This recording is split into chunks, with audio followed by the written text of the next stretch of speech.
수요 예배 나오신 귀한 성도 여러분 한 분 한 분 우리 주님의 이름으로 축복합니다. 네, 이 시간 옆에 계신 성도님께 이렇게 한번 인사해 보겠습니다. 당신이 우리 교회에 있어서 너무 고맙습니다. 네, 다시 한번 인사할까요? 정말 고맙습니다. 네, 사람은 칭찬을 해주면 힘이 납니다. 칭찬을 해줄 때 사람은 힘이 나고 또 즐거움이 생깁니다. 옷가게에 가서 그냥 한번 입어봤는데 언니 너무 잘 어울려. 딱 언니를 위해 만든 옷 같아. 옷이 날개네. 어머 대박이다. 분명 거짓말인지 알고 있지만 그 칭찬에 이미 3개월을 할부로 결제하고 있는 저의 모습을 보게 됩니다. 네, 거짓된 칭찬도 힘을 얻게 하고 사람을 즐겁게 하지만 정말이지 진실된 칭찬은 얼마나 우리에게 힘이 되는지 모르겠습니다. 정말로 우리 찬양을 해주시고 함께 예배해 주셔서 서로 고맙고 감사하고 또 하나님도 기뻐하실 줄로 믿습니다. 사람은 어디서 힘을 얻습니까? 바로 사람은 칭찬 받을 때 힘을 얻고요, 사람은 인정받을 때 힘을 얻습니다. 아빠 힘들죠? 아빠가 돈을 벌어와줘서 우리는 너무 고마워요. 정말? 엄마가 늘 내 편이 되어주니 난 얼마나 좋은지 몰라. 여보, 당신이랑 결혼하지 않았으면 어쩔 뻔했어. 우리 사위 내 딸에게 잘해줘서 너무 고마워. 우리 직장에서 자네가 1등 사원이야. 집사님 늘 예배 자리를 지켜주셔서 감사합니다. 이런 멘트 하나하나가 큰 힘이 됩니다. 모든 칭찬과 격려가 사람에게 힘이 됩니다. 신앙생활을 함에 있어서 우리는 타인에게 칭찬을 해줘야 합니다. 함께 일할 때 나에게 공을 돌리기보다 옆 사람을 인정해주고 가정에서도 서로가 서로에게 힘이 되어야 합니다. 사랑과 선행으로 격려를 해야 하는 것이 성도의 마땅한 의무입니다. 이것이 바로 내가 타인을 사랑하는 방식이고 하나님께서 명령하신 온전한 이웃사랑의 방식입니다. 내가 타인을 사랑하고 칭찬하고 격려하는 것, 이것은 아주 좋은 것이고 신앙의 귀한 의무입니다.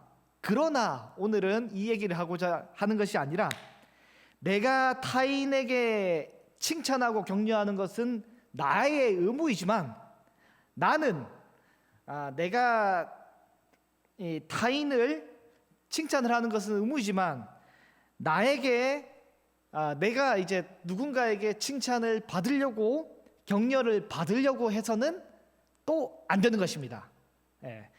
우리는 사랑받을 자격이 충분하고 사랑받는 게 마땅하지만 우리는 사랑을 받으려는 의도를 가지고 혹은 칭찬과 격려를 받을 의도를 가지고 무언가 행동을 해서는 안 되는 것입니다.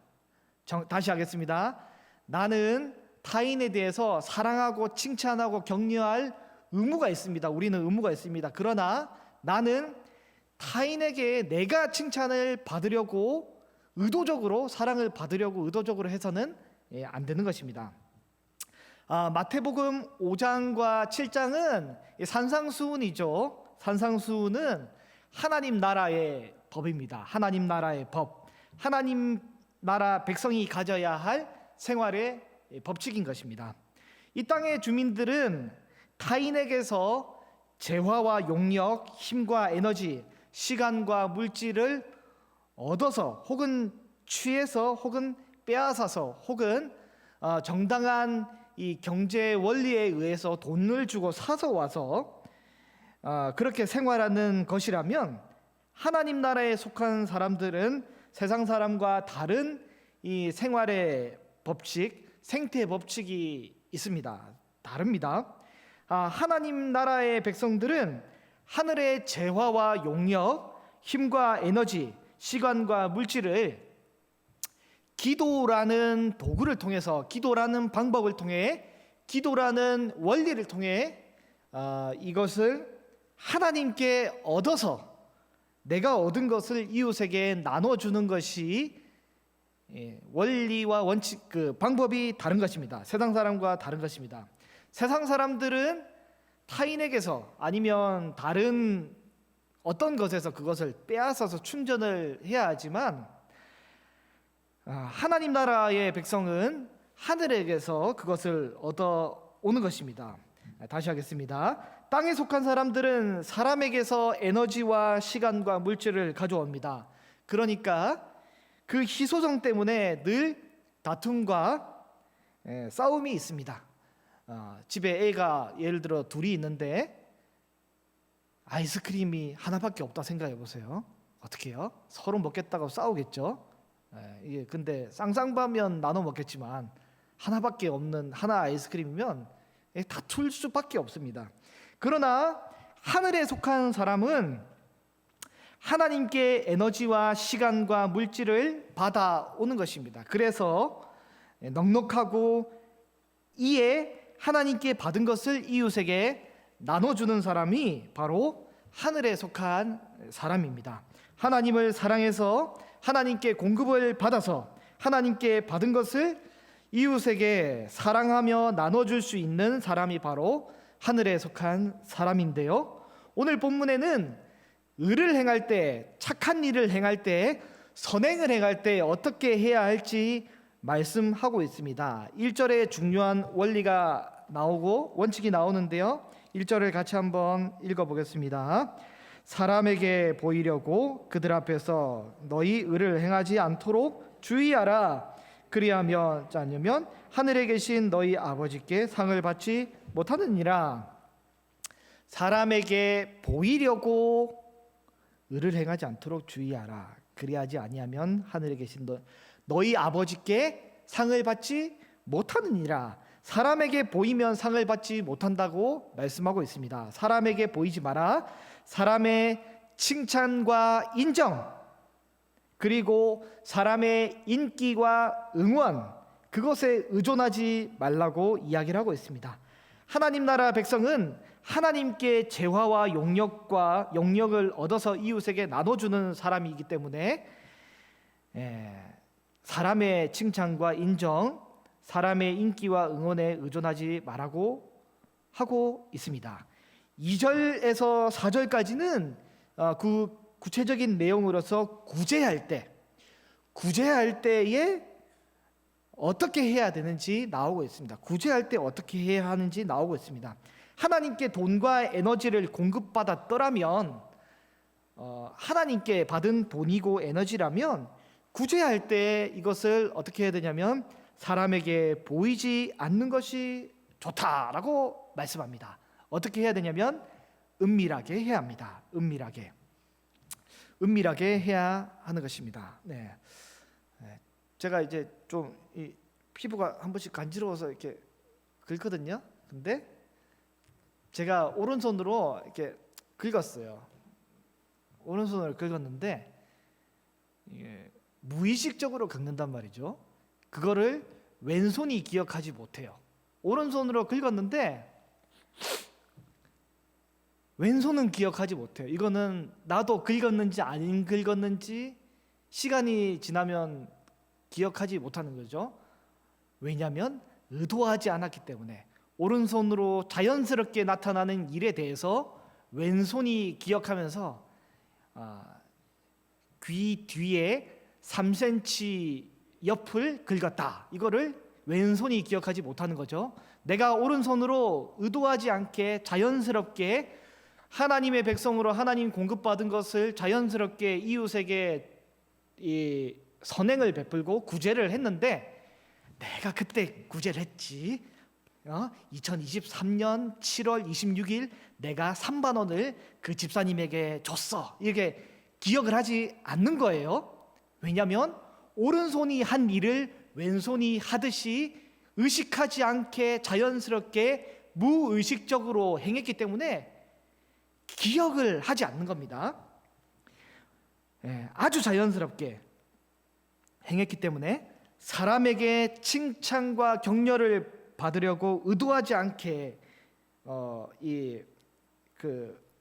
의도를 안 했기 때문에 기억을 안 하는 거죠. 아무도 모르게 이렇게 선행과 구제는 하면 되는 것입니다. 구제할 때 하나님께 받은 재물을 이웃에게 나눠주는 것이지만 하나님께서는 내 것이 아닌 하나님의 것을 받아서 나는 통로가 되어서 이웃에게 나눠줬지만 하나님께서는 그것을 보시고 의롭게 여겨주십니다. 그리고 하나님께서는 기특하다고 상을 주시는 것입니다. 그러나 구제할 때 사람에게 보이려고 한 사람 혹은 보이려고는 하진 않았겠지만 보여진 사람, 그리고 표현이 맞는지 모르겠지만 구제할 때 내가 구제하는 것이 발각된 사람, 그 사람은 이러한 행동이 사람에게 의롭다고 여겨지고 칭찬받을 선행이라고 여겨졌기 때문에 이미 사람에게 칭찬을 받았기 때문에 하나님께 받을 상은 없는 것입니다. 이미 상을 다 받은 것입니다. 그게 다 칭찬받은 것이 끝나는 것입니다. 오늘 본문 16절에서 18절을 보면 금식할 때의 내용이 나옵니다. 금식할 때의 내용이 나옵니다. 금식하는 사람은 어떤 사람입니까? 땅의 곡기를 끊어버리고 하늘의 곡기로 살아가는 사람입니다. 땅의 에너지의 공급이 아닌 하늘의 에너지 공급으로 삶을 살겠다고 결정하는 사람이 금식을 하는 사람입니다. 농부가 거둔 쌀, 마누라가 해준 밥이 아닌, 남편이 벌어온 월급이 아닌 오직 하늘의 에너지로 버티고 또 이겨보겠다고 결정한 그 사람이 바로 이 금식하는 사람입니다. 금식하는 사람. 그래서 16절 말씀을 보면 금식할 때에 사람에게 보이려고, 금식하는 걸 티내려고 슬픈 기색하지 말고, 때깔이 상한 것을 드러내지 말고 얼굴이 흉하게 보이게 하지 말라는 것입니다. 오히려 하늘의 에너지를 공급받고 하늘의 곡기를 받고 하늘의 신령한 영적인 양식을 공급받은 그 사람이라면 오히려 17절에 깔끔하게 씻고 무스도 바르고 벤지르하게 보이라는 것입니다. 왜냐하면 하나님으로부터 에너지를 공급받은 것을 드러내야지 금식해서 내가 이 사람에게 칭찬받을 행동을 하지 말라는 것입니다. 땅의 밥이 아닌 하늘의 밥을 먹었더라면 더 번지르하고 멋있어야 하는 것 아닙니까? 다니엘이 왕의 진미와 포도주를 먹지 않고 비록 채식을 먹었더라도 더 아름답게 보인 것처럼 하늘의 신령한 음식을 먹었더라면 더 번지르하고 멋있어 보여야 하는 거 아닙니까? 물론 이 살도 빠지고 힘도 없고 어렵겠죠. 그러나 하나님 앞에서 내가 금식을 한 것에 대해서 드러내지 않을 의도가 있다면 깨끗하게 씻고 번지르하게 오히려 더 건강하게 보이려고 사람 앞에 금식한 것을 티가 나지 않도록 해야 하는 것입니다. 그러나 외식하는 사람, 즉 타인의 시선을 의식하는 사람, 남의 인생을 사는 사람, 타인의 평가에 민감한 사람, 사람에게서부터 힘과 에너지와 명성과 칭찬을 내가 얻어와야지 살 수 있는 그 사람은 내가 금식을 했다는 종교적인 의로움을 드러내려고 사람에게 보이려고 드러내고자 하는 그 사람, 사람에게 칭찬과 에너지를 얻어와야 되기 때문에 그 사람은 아이고 배고파, 금식을 했더니 힘드네 이러면서 어떻게 해요? 계속 사람에게 보이려고 노력을 하는 것입니다. 그런 사람은 이미 칭찬을 사람에게 이미 받았기 때문에 하나님께 받을 칭찬은 전혀 없는 것입니다. 하나님께 에너지를 받는 사람이라야 진짜 세상을 향하여 금식을 할 수 있는 사람입니다. 하나님께 공급을 받는 사람이라야 진짜 이웃을 향해 나눠줄 수 있는 사람인 것입니다. 그게 안 되는 사람은 어때요? 종교적 외식입니다. 종교적 외식을 하는 사람입니다. 사람에게 드러내려고 하는 그 사람은 이 종교적 외식을 하는 사람이죠. 앞선 본문 금식, 그리고 뒤에 있는 앞선 본문 구제, 뒤에 있는 금식, 이 중간 부분에 오늘 본문 5절에서 15절까지는 제일 중요한 기도가 있습니다. 기도. 우리는 이 기도를 통해서 하늘의 것을 공급을 받기 때문에 금식과 구제를 은밀하게 할 수 있는 원동력을 얻게 됩니다. 기도를 하지 않고 구제와 금식을 하게 되면 사람에게서 에너지를 땡겨와야 되기 때문에 사람에게 잘 보이기 위해서 드러내게 되어 있습니다. 그러나 이 중간에 있는 기도가 충분히 하나님으로부터 공급이 일어나게 될 때 우리는 굳이 사람에게 칭찬과 격려와 에너지를 받지 않아도 되기 때문에 외식하지 않고 은밀하게 이 모든 일을 행할 수 있게 됩니다. 먼저 5절에서 8절까지는 이 기도 역시 하나님으로부터 힘과 에너지를 받아오는 이 기도 역시 외식하지 말라고 명령하고 있습니다. 외식하는 사람, 남의 인생을 사는 사람, 사람의 시선에 민감한 사람은 광장에 서서 사람들이 다 보는 그 광장에 서서 사람들이 다 보도록 기도를 하는 것입니다. 기도는 하나님께 하는 것인데 꼭 기도를 가르치려고, 사람을 가르치려고 하는 기도가 있고 사람을 설득하려고 하는 기도도 있습니다. 사람에게 보이려는 기도는 잘못된 기도이고 온전한 기도는 하나님께 올려드리는 기도인 것이죠. 그러나 이런 외식하는 사람과 달리 하나님만 바라보는 사람은 어떻게 하냐면 의도적으로 기도할 때, 구제할 때, 금식할 때 의도적으로 사람을 피합니다. 어떻게 하냐면 기도할 때 어떻게 하냐면 골방에 가서 혹여나 누가 볼까봐 문까지 닫아버리고요, 은밀한 중에 계신 하나님께 기도를 하게 됩니다.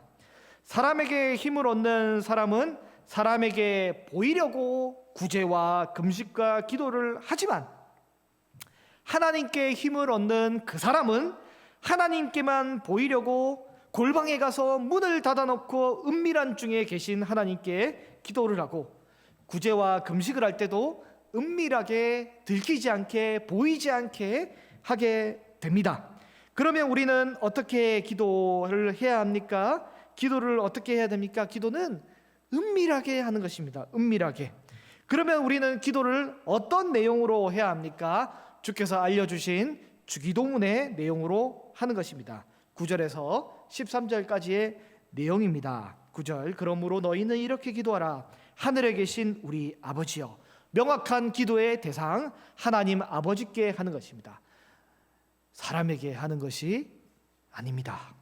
10절에 나라가 임하시오며, 하나님 나라가 도래하도록 기도하는 것입니다. 하나님 나라가 이 땅에서 살아가는 우리에게 필요한 이 기도의 제목이 되는 거죠. 11절, 일용할 양식을 주시옵고. 전투에 나가 있는데 후방에서 또 전방에서 또 하늘에서 이 군량이 공급이 되지 않는다면 큰일 나는 거죠. 일용할 양식을 주께서 주셔야 하는 것입니다.